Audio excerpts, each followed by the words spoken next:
Immigration पे क्या होता है आजकल बहुत ज़्यादा सख्ती हुई है। आपकी अकोमोडेशन किस जगह पर है, अगर हमसे वो बैंक स्टेटमेंट का पूछेगा तो हमें उसको क्या बोलना है। आजकल 60 to 70% स्टूडेंट के साथ ऐसे ही हो रहा है।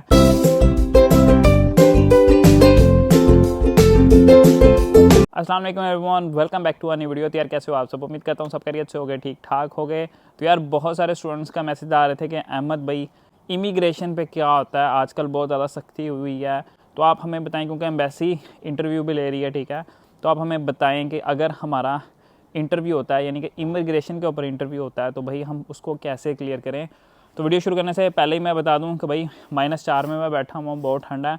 तो अगर मेरे वर्ड्स थोड़े से फंसें तो समझ जाना कि ठंड की वजह से अड़ रहे हैं, मैं गलत नहीं बोल रहा, ठीक है। तो अब हम बात करते हैं कि अगर आप लोग एयरपोर्ट पहुंच जाते हो तो इमिग्रेशन के ऊपर आप लोगों से क्या क्या सवाल पूछे जा सकते हैं। तो भाई आपके साथ दो सिनेरियो हो सकते हैं, ठीक है। मोस्ट प्रोबेबली आजकल 60 to 70% स्टूडेंट के साथ ऐसे ही हो रहा है कि उनसे कुछ भी नहीं पूछते। वो पहुंचते हैं, वो उनका वीज़ा देखते हैं, उनसे पूछते हैं कि यार आप लोग यहाँ पर किस वीज़े पे हो, आप बताओगे जी हम स्टडी वीज़ा के ऊपर हो। आपकी यूनिवर्सिटी का नाम पूछेंगे, ठीक है, और आपसे आपकी ईमेल वगैरह पूछ सकते हैं। बेसिक जो क्वेश्चन होंगे ना, 70% स्टूडेंट के साथ ऐसा ही होता है, ठीक है। वो आते हैं, सिर्फ एक दो सवाल उनसे पूछते हैं, उनका कैश लेटर देखते हैं, दैट्स इट। आप लोग सीधा जो है वो यूके बॉर्डर क्रॉस कर लेते हो।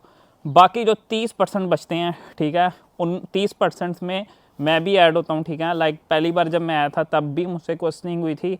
उसके बाद जब मैं फ़र्स्ट टाइम पाकिस्तान गया, पाकिस्तान से वापस आया, तब उससे ज़्यादा क्वेश्चनिंग उसने मुझसे की। तो आप लोग तैयार रहो हर सूरत के लिए, ठीक है। ज़रूरी नहीं है कि आपसे वो कुछ ना पूछे, कुछ पता नहीं लगता, ठीक है। अब जो बाकी 30% बचते हैं, ठीक है, उनसे वो लोग क्या क्या क्वेश्चन पूछ सकते हैं, हम उसके ऊपर बात करते हैं। क्योंकि मोस्ट प्रोबेबली चांस है कि आप 30% में आ जाओगे, क्योंकि आजकल सख्ती बहुत ज़्यादा हुई है, क्योंकि फ़ेक डॉक्यूमेंट्स बहुत ज़्यादा बन रहे हैं, फ़ेक डिपेंडेंट्स बहुत ज़्यादा आ रहे थे लास्ट टाइम, ठीक है। अभी तो बहुत ज़्यादा कम हो गए हैं, क्योंकि एक ही यूनिवर्सिटी रह गया जो डिपेंडेंट्स ले रही है, लेकिन स्टिल उनसे इतनी क्वेश्चनिंग हो रही है, तो उसकी वजह से बाकी सब भी फंस रहे हैं, क्योंकि एम्बेसी इंटरव्यू भी लग रहा है। तो यहाँ की जो इमिग्रेशन वाले हैं वो भी ज़्यादा से ज़्यादा आप लोगों से क्वेश्चनिंग करते हैं। तो मिसाल लेते हैं किसी एक स्टूडेंट की। एक स्टूडेंट तो मुझे याद है जिससे उन्होंने कम से कम आधा घंटा पौना घंटा, वो कुछ पागल लोग होते हैं, ठीक है, पागल लोगों से मरा दिए कि कुछ नए आए होते हैं, ठीक है, उनको कुछ पता नहीं होता, तो वो क्वेश्चनिंग करते रहते हैं। अभी एक इंटरव्यू की वीडियो मैं यहाँ पर डाल दूँगा, ठीक है। ये मेरा एक दोस्त आया था, तो उससे उन्होंने इतना लंबा इंटरव्यू लिया था, तो मैं भी हैरान था कि ऐसा कभी हुआ नहीं है, लेकिन चलो उसके साथ हो गया, छोड़ो। आपके साथ मोस्ट प्रोबेबली क्या हो सकता है, आप लोग एंटर होते हो, सबसे पहले आप लोगों को उससे हेलो हाय अच्छे तरीके से करना है कि hello sir, how are you, how was your day. तो आपको बोलेगा, उससे क्या है कि आपका अच्छा इंप्रेशन पड़ता है, ठीक है। और ये है कि वो आपसे कम से कम क्वेश्चन पूछेगा भी। आप लोग कुछ भूलते हो तो आपने टेंशन ही लेनी है, आप लोगों ने उससे दोबारा पूछ लेना है, क्योंकि आप यहाँ पर आओगे, आपको नहीं पता कि कोई चाइनीज़ आपको टकरेगा, कोई काला टकरेगा, कोई गोरा टकरेगा।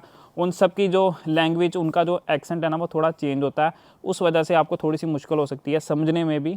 तो आप उनसे दोबारा पूछ सकते हो कि sir sorry I did not get you, आप मुझे दोबारा बता दें, ठीक है। इंग्लिश में कहना, ये ना कह देना, तो वो आप लोगों को दोबारा से क्वेश्चन रिपीट कर देगा। तो ध्यान से सुनो, अपनी लिसनिंग पे काम करके आओ। उसके बाद आपको टेंशन नहीं लेनी, आराम से जो वो आपसे पूछता है आप सोचो और उसको आराम से जवाब दो। ये नहीं सोचना कि यार इसने क्या पूछ लिया, कुछ ऐसा वो पूछते नहीं है। आराम से बस आप लोगों को उनको टैकल करना है और क्लियर हो जाएगा। क्वेश्चनिंग मेनली आपसे आपके सबसे पहले आपका नाम पूछ सकता है, उसके बाद आपकी ईमेल वो आपसे पूछ सकता है, किस यूनिवर्सिटी में आप लोग आ सकते हो, आपका कैश लेटर, ठीक है, आपको यूनिवर्सिटी का नाम पता होना चाहिए, आपका कोर्स कौन सा है आपको वो पता होना चाहिए। सम टाइम 10% ऐसे लोग होते हैं जो आपसे सब्जेक्ट भी पूछ लेते हैं, ठीक है। वही जो मैंने आपको बोला, थोड़े पागल लोग होते हैं, वो आपसे सब्जेक्ट भी पूछ लेते हैं। ये 5-6 स्टूडेंट जो मुझे मिले हुए हैं, ठीक है, रोड के ऊपर, उन्होंने मुझे बताया कि उन्होंने हमसे ऐसे क्वेश्चन भी किए हैं। हालांकि उनको पता कुछ नहीं होता, लेकिन स्टिल वो आपसे पूछ लेते हैं और आपको बताना पड़ता है, ठीक है। उसके बाद आप लोगों को किस चीज़ के लिए तैयार रहना है कि भाई आप लोग यहाँ पर कहाँ जा रहे हो, आपको ये पता आना चाहिए। मैं आया था तो मुझसे उसने ये पूछा कि आप किस यूनिवर्सिटी में आए हो। मैंने उसको बोला कि यार मैं हार्टफोर्डशायर यूनिवर्सिटी के अंदर हूँ। उसने मुझसे ये भी पूछा कि किस जगह पर है, किस टाउन में है, तो मैंने उसको बताया कि भाई हैटफील्ड के अंदर है, ठीक है। तो आप लोग जब अपना इंटरव्यू तैयार करते हो तो उसके अंदर भी आप लोगों को ये चीज़ें पता होनी चाहिए कि आपकी यूनिवर्सिटी कहाँ पर है, कहाँ पर वो लोकेटेड है, उसके आसपास कितने लोग रहते हैं, ठीक है। 50,000 की आबादी थी, मुझे याद है, अभी तक 3 साल हो गए हैं। ये चीज़ें जो हैं वो आपकी इमिग्रेशन के ऊपर भी आपकी हेल्प करेंगी। उसके बाद उसने पूछा कि आप यार किस जगह पे जा रहे हो, लाइक आपकी अकोमोडेशन किस जगह पर है। मैंने उसको बताया कि जी खैर मैं आपको बताता हूँ, मैं जा रहा था बर्मिंघम, ठीक है। लेकिन हुआ क्या कि मुझे एमरजेंसी लैंडिंग करनी पड़ी लंदन में, क्योंकि मैं अपनी पिछली जो फ़्लाइट थी वो मिस कर गया था। फिर मुझे इस्तांबुल से डायरेक्ट बर्मिंघम की जगह लंदन आना पड़ा, क्योंकि सेम डे में मुझे फ़्लाइट मिल रही थी फ्री में, वरना मुझे उनको पैसे देने पड़ने थे ऑलमोस्ट 400-500 पाउंड। तो खैर मैं लंदन आया, उसने खैर मुझसे इससे रिलेटेड कुछ नहीं पूछा। फिर मैंने उसको बताया कि यार मैं जो हूँ अभी बर्मिंघम जा रहा हूँ, मेरा कज़न वहाँ पर है, तो उसने मेरे लिए जो है ना वो अकोमोडेशन बुक की हुई है, तो मैं वहाँ पर जाऊँगा। उसने पूछा कि भाई कितने लोग वहाँ पे रहने वाले हो, ये भी उसने पूछा। मैंने उसका हम 3-4 लोग हैं, आपस में शेयरिंग में रहेंगे, और कम से कम जो है ना हमें 200-300 पाउंड जो है ना वो उसका रेंट आएगा। ये तक उसने मुझसे पूछा, ठीक है। तो आप लोगों को हर क्वेश्चन के लिए रेडी रहना पड़ेगा। बेशक आपने बुक की है नहीं की, यहाँ पर बहुत सारे लोग ये पूछते हैं कि यार हमारे रिलेटिव रहते हैं तो हमें उनको ये बताना है या नहीं बताना। तो ये चीज़ ना अभी तक मिस्ट्री है, मुझे भी नहीं सही तरीके से पता। मैं सही बताऊँ तो कि लोग क्यों ऐसा सोचते हैं कि हमें उनको नहीं बताना। मेरे ख्याल में उनको ये लगता है कि रिलेटिव हैं, इसको सपोर्ट करेंगे, कि यहाँ पर ही पक्का हो जाएगा, ब्ला ब्ला ब्ला, इस तरह की उनकी सोच रहती है। दैट्स वाई जितने भी कंसल्टेंट्स हैं वो यही कहते हैं कि भाई आप उनको ना बताओ, आप उनको बताओ। मेरा फ्रेंड रहता है, ठीक है, मेरे मुंह से भी निकल गया था, मुझे उनको बताना नहीं था, और मैंने उसको ये बोल दिया।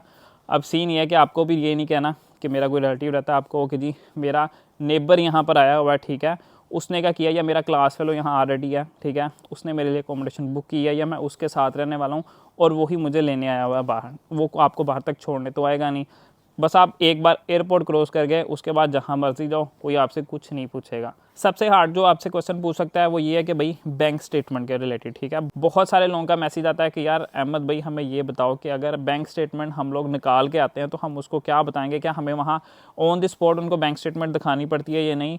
तो 2% ऐसे लोग होते हैं जो से पूछ लेते हैं कि आपके फंड्स जो हैं वो आपको किसने दिए। तो आप उनको कह सकते हो कि मेरे पेरेंट्स ने जो थे मेरे फंड्स शो करवाए थे, वो मेरे बैंक के अंदर है, पाकिस्तान के अंदर, यहाँ पर नहीं है, तो मेरे घर वाले जो हैं वो मुझे ट्रांसफ़र कर देंगे। मैक्सिमम आपको उसका ये जवाब देना है। आपको ज़रूरत नहीं है कि आप अपनी ऐप निकालो और उसे कहोगे जी ये बैंक स्टेटमेंट है। ओबियसली आप लोग ऑलरेडी अपनी बैंक स्टेटमेंट निकाल चुके होगे, तो ये चीज़ से आपने घबराना नहीं है, ठीक है। आराम से उसको बोलो कि बैंक स्टेटमेंट मेरे पेरेंट्स की थी, उन्होंने मुझे स्पॉन्सर किया और उनके ही अकाउंट के अंदर थी, या मेरे अकाउंट के अंदर है, वो पाकिस्तान में, यहाँ पर भाई मेरे पास एप्लीकेशन नहीं है। तो ईजी, कोई ऐसी टेंशन लेने वाली बात नहीं है। वो आपको वापस नहीं भेजेगा कि भैया आपके पास ये नहीं है, आपने बैंक स्टेटमेंट दिखाई क्यों नहीं है। तो इस चीज़ पे आप लोगों ने टेंशन नहीं लेनी। एक चीज़ का आप लोगों ने ख्याल रखना है, आपसे वो बहुत ट्रिकी क्वेश्चन भी पूछ सकता है। जैसे उसने मुझसे पूछा था, उसने मुझे ये पूछा कि आपने वीज़ा कितने का बाय किया, ठीक है। ये इनका एक ट्रिक होता है बच्चे को फंसाने के लिए ना, आपने उसकी वर्डिंग अच्छे से सुननी है। मुझे याद है उसने मुझे पूछा कि आपने जो है वीज़ा कितने का बाय किया। मैंने कहा कि मैंने बाय नहीं किया, मैं स्टडी वीज़ा के ऊपर हूँ। कहता जी आपने कितने का बाय किया। मैंने कहा मैंने बाय नहीं किया, ठीक है, मेरा स्टडी वीज़ा है, मैंने इतनी फ़ीस पे की है, मेरी इतनी फ़ीस जो है वो रिमेनिंग पड़ी हुई है, मेरे पेरेंट्स मुझे स्पॉन्सर कर रहे हैं, तो बाकी फ़ीस जो है वो वही पे करने वाले हैं। फिर उसने कहा कि ओके जी ठीक है। तो आपने बेसिकली उनकी वर्डिंग सुननी है। वो ट्राई करते हैं कि स्टूडेंट को किसी ना किसी तरीके से ना फंसा लें, ठीक है, यहाँ पर रोक लें। तो आपने ये बात की टेंशन नहीं लेनी।